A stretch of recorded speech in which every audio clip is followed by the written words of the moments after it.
जी हाँ दोस्तों, आखिर राहुल क्यों करने लगे बिरला और मोदी की एक्टिंग मिमिक्री? मुंह छिपाने लगे ये दोनों।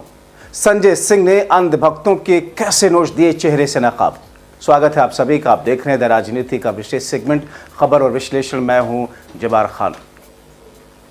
दोस्तों, आखिर ऐसा क्या हुआ कि अचानक राहुल गांधी ने मोदी और बिरला की एक्टिंग करनी शुरू कर दी? आमने सामने जितने भी सांसद और जो भी लोग थे, हर कोई सख्ते में आ गया। आखिर सांसद संजय सिंह ने जिस अंदाज में मोदी, शाह और बीजेपी सरकार की कलई खोली, अंधभक्तों को जिस तरीके से राजनीतिक तौर पर पटका, उसका प्रभाव क्या पड़ता हुआ दिखाई दे रहा है। दोस्तों, मौजूदा वक्त में देश में गैस का संकट, डीजल पेट्रोल का संकट और इन तमाम चीजों के बीच में भारतीय जनता पार्टी, केंद्र की सरकार ऐसा लगता है कि अपनी राजनीतिक रैलियों में व्यस्त हैं। मगर इन तमाम चीजों के बीच राहुल ने जब इस पर संसद में बोलना चाहा तो कैसे मोदी, शाह के चहेते बिरला ने किस अंदाज में नो नो करते हुए उनको रोक दिया, बोलने की इजाजत तक नहीं दी। मिमियाने से लगे, जबकि राहुल ने तो बस आईना दिखाया था। तभी राहुल ने मोदी और बिरला की ऐसी एक्टिंग की, ऐसी मिमिक्री कर डाली कि सब के सब देखने लगे। कल मैं पार्लियामेंट में मैंने एप्स्टीन शब्द बोला और स्पीकर साहब ने कहा नहीं नहीं नहीं नहीं नहीं नहीं नहीं नहीं नहीं।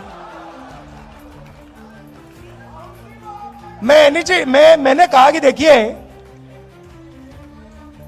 कि देखिए मामला एनर्जी सिक्योरिटी का है। मामला एनर्जी सिक्योरिटी का है। मामला यह है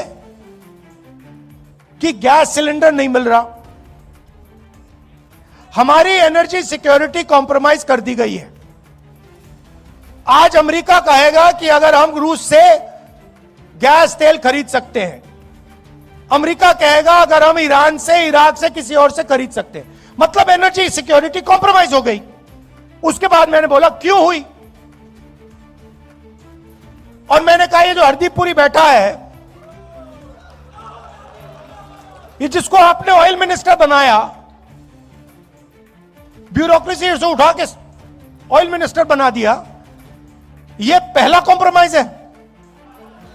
इसका तो नाम उधर एप्स्टीन फाइल में है, तो उसका दोस्त है।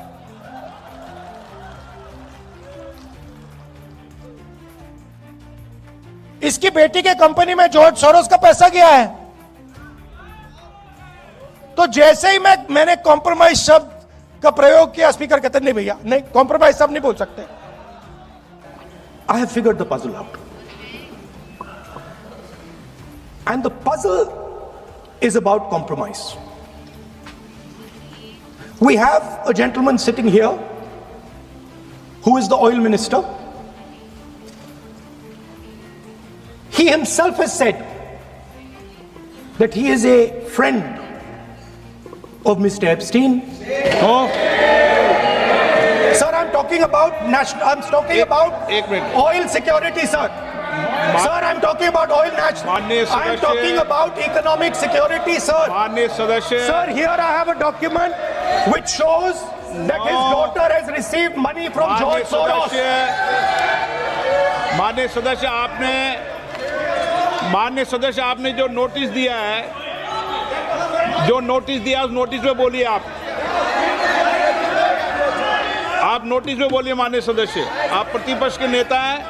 मैं आपको फिर आग्रह करना चाहता हूं, आप नोटिस अगर इस बात पर बोलने होता है तो नोटिस आज इस बात का देते हैं। नहीं बोलने, नहीं इजाजत दी जाएगी।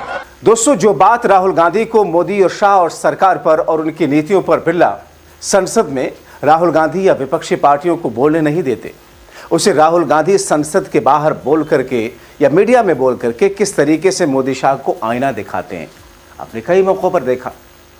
और ऐसा ही मौका था। दरअसल संविधान दिवस से जुड़े हुए कई सारे कार्यक्रम विपक्षी पार्टियां और कांग्रेस पार्टियां लगातार संविधान बचाओ रैलियों के शक्ल में करते आ रही हैं। और वहां पर आपने देखा राहुल गांधी का यह अंदाज। और राहुल गांधी ने क्या कहा था? महज गैस के संकट, डीजल पेट्रोल के इस वक्त उस पर जो हाहाकार मचा है, और संसद में ही जो बैठे हुए थे एप्स्टीन फाइल में जिनका नाम है, जो खुद ही कह चुके हैं हरदीप पुरी कि हाँ वो 4 से 5 बार एप्स्टीन से मिले, और राहुल गांधी ने तो गैस और डीजल पेट्रोल के संकट को लेकर के हरदीप पुरी ऑयल मिनिस्टर के ऊपर कटाक्ष किया था। लेकिन ऐसा लगा कि जैसे अभी उन्होंने सिर्फ नाम ही लिया था, किस तौर पर लोकसभा स्पीकर की कुर्सी पर बैठे ओम बिरला कैसे तिलमिलाने लगे। ये तो बात रही वहां की, मगर दोस्तों आपको अब दिखाते हैं सांसद संजय सिंह का मोदी, शाह और अंधभक्तों के चेहरे से नकाब नोचने वाला ये वीडियो और तस्वीर।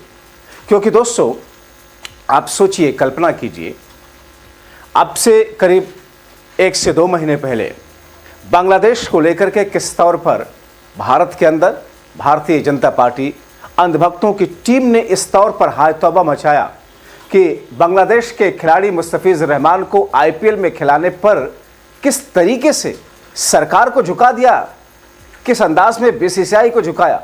जबकि दोस्तों आईपीएल जो होता है, बीसीसीआई जो इजाज़त देती है किसी भी खिलाड़ी, किसी भी देश के लोगों को, वो सरकार की मर्जी से होता है। यानी कि मोदी और शाह की सरकार ने इजाज़त दी कि बांग्लादेशी खिलाड़ियों को खिला सकते हैं। उसके बाद कैसे बांग्लादेशी खिलाड़ियों के ऊपर किस तरीके से कहर बनकर टूट पड़ने की कोशिश में ये सारे के सारे अंधभक्त बाहर आ गए। बहाना क्या लिया कि साहब बांग्लादेश में तो हिंदुओं की हत्याएं की जा रही हैं। और दोस्तों जिस अंदाज में, जिस तरीके से विरोध प्रदर्शन हुआ, और उसके बाद आप देखिए लगातार सरकार के चहेते, मोदी शाह के चहेते अडानी वहां बिजली आपूर्ति करते हैं। और अब देश के अंदर डीजल पेट्रोल का संकट, जिसके आने जिस संकट की आहट है, गैस का संकट तो है ही है, त्राहिमाम तो है ही है। लेकिन इसी बीच में एक दिन पहले मोदी सरकार ने बांग्लादेश को करीब 60 लाख लीटर डीजल भेजा है। आप सोचिए, आप हिपोक्रेसी को देखिए। पहले आप सुनिए किस तरीके से चेहरे से नकाब उतारा सांसद संजय सिंह ने। अंधभक्तों के लिए विशेष रूप से कहना चाहता हूं, प्यारे अंधभक्तों, जरा ध्यान से सुनो। तुमको तुम्हारा अगुआ मोदी दिन रात मूर्ख बनाता रहता है। बांग्लादेशियों से लड़ो, बांग्लादेशी घुसपैठियों का सवाल उठाओ, गृह मंत्री भी चिल्लाते रहते हैं दिन रात। और अभी क्या हुआ? आप तो लाइन में खड़े हो, आपके लिए तेल नहीं है, आपके लिए गैस नहीं है। देश खुद एक गंभीर संकट की स्थिति में है, और ये 5000 टन डीजल बांग्लादेश को भेज रहे हैं। बांग्लादेश में जहां पे हिंदुओं की हत्या हो रही है, वहां पे 5000 टन डीजल भारत के प्रधानमंत्री नरेंद्र मोदी जी ने भेजा है। ये आप देखिए, ये कितना हो गया? करीब करीब 60 लाख लीटर डीजल भेज दिया बांग्लादेश को। और यहां अपने चेलों से कहते हैं बांग्लादेशियों के खिलाफ नारा लगाते रहो, बेचारे लगाते रहते हैं दिन रात। तो प्यारे अंधभक्तों, जो मोदी जी हैं उन्होंने जाके 50वीं वर्षगांठ पे कहा था कि मैं बांग्लादेश की आजादी का योद्धा हूं, मैं भी बांग्लादेश की आजादी कराने में लड़ा हूं। वो मोदी जी बांग्लादेश को 60 लाख लीटर डीजल भेज चुके हैं। यह है हमारे प्रधानमंत्री की विदेश नीति, और इसको कहते हैं 100 जूता खाए तमाशा घुस के देखे। और अपने मंत्रियों से कहिए इतना कोरा झूठ ना बोला करें। कल हरदीप पुरी जी सदन में कह रहे हैं तेल और गैस का कोई संकट नहीं है देश के अंदर। झूठों ने झूठों से कहा है, सच बोलो। सरकारी ऐलान हुआ है, सच बोलो। मोदी का दफ्तर झूठों की मंडी है, दरवाजे पर लिखा हुआ है, सच बोलो। मोदी का दफ्तर झूठों की मंडी है और दरवाजे पे लिखा हुआ है, सच बोलो। इतना कोरा झूठ, ज्यादा मेहनत करने की जरूरत नहीं। हरदीप पुरी जी, चलिए नोएडा चलते हैं। लंबी लाइन में आधा घंटे खड़े हो, ये धूप में पता चला। लेकिन डॉक्टर बुला लीजिएगा, नहीं तो मूर्छित होकर गिर जाएंगे आप। तो धूप में रहने की आदत है नहीं। अब दोस्तों ये वो स्थिति है जिसमें एक तरफ अपने उन कार्यकर्ताओं से, उन लोगों से, उन टोलियों से, हार्ड हिंदुत्व वाले संगठनों से किस तौर पर सड़कों पर उत्पात मचवाते हैं भारतीय जनता पार्टी के लोग, ऐसा लगता है। क्योंकि अगर ऐसा नहीं होता तो वो सरकार का फैसला जो सरकार ने लिया, जिसे बीसीसीआई ने लिया, और उसे इन नफरती चिंटुओं के विरोध के बाद में वापस लेना पड़ जाता। मगर अब खुद प्रधानमंत्री नरेंद्र मोदी ने बांग्लादेश को करीब 60 लाख लीटर डीजल भेजा है।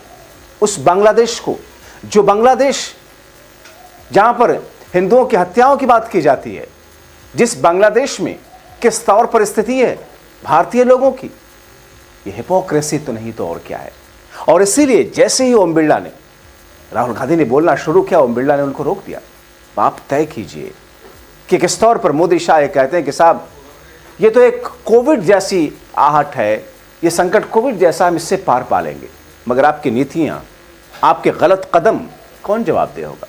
अपनी राय कमेंट बॉक्स में जरूर लिखें।